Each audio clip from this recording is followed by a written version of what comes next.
সবাই কেমন আজকে লাগলো তোমাদের? খুব ভালো দিদি, ভালো লেগেছে? দারুণ দারুণ দিদি। Thank you. একটু যদি বলো আজকে মানে অনুভূতি মানে সিচুয়েশনটা কি ক্রিয়েট হয়েছিল তোমার জন্য, কতটা স্পেশাল তুমি ছিল? নিজেই দেখো, কথা বলতে পারছো না, মানে একদম। বুঝতেই পারছো কতটা কি অনুভূতি আমাদের শুটিং করতে একদম। গিয়ে হয়েছে। আর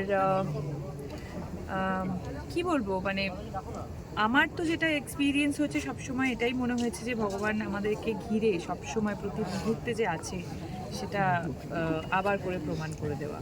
এবং মহাপ্রভুর যে বাণী, শেষে যে ডায়লগটা দিয়ে শেষ হলো, আমি বাণী বলবো, ডায়লগ বলবো না, দিব্য যেভাবে বলছে যে যুদ্ধ কোনো পথ নয়, যুদ্ধে কোনো সমাধান নয়, আমার মনে হয় সেটা এখন এই সময়ে দাঁড়িয়ে ভীষণ রেলিভেন্ট একটা কথা, ভীষণ রেলিভেন্ট একটা সাবজেক্ট।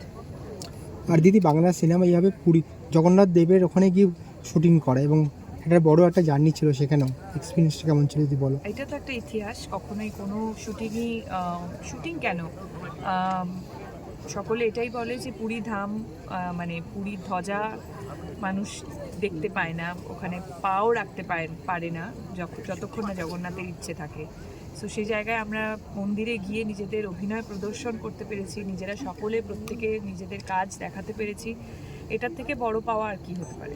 এবং আজকে ট্রেলার লঞ্চে সবারই চোখে মোটামুটি জল ছিল, তো আমি সেই দেখতে পাচ্ছি তোমাদেরও ভয়েস চোখড করে যাচ্ছে, সেটা একদম। মানে একেবারেই আমাদের ঠিক এরকমই সকলের। আমরা তো আরোই ইমোশনাল, কারণ আমরা কাজ করতে গিয়ে মানে জানি আমরা নিজেরা কতটা কি ফেস করেছি, কি অনুভব করেছি সবটা জানি, এবং যখন দেখছি পর্দায় তখন আরও বেশি ওগুলো ফিল করতে পারছি। 25শে ডিসেম্বর ছবিটা আসছে, দর্শকদের উদ্দেশ্যে তুমি কি বলবে? দর্শকদের এটাই বলবো, 25শে ডিসেম্বর থেকে তোমাদের হাতে তুলে দিলাম মহাপ্রভু চৈতন্য। এই স্ক্রিপ্টটার মধ্যে তোমাকে কতটা চ্যালেঞ্জিং মানে ফেস করতে হয়েছে এই ক্যারেক্টারটার জন্য? চ্যালেঞ্জেস থাকলে তবেই তো আনন্দ পাওয়া যায় এক একটা ক্যারেক্টারে। সো চ্যালেঞ্জেস অনেক ছিল, যেটা আপনি সিনেমা দেখলে বুঝতে পারবেন। এখানেও দিদি আরেকটা কথা বলো, মানে ইয়াং জেনারেশনকে যদি রিলেট করাতে হয় লৌহ গৌরাঙ্গের নামে, তাহলে কি মনে হয় কি পয়েন্টগুলো ইয়াং জেনারেশন তাদেরকে ছুঁয়ে যাবে বলে মনে হয়?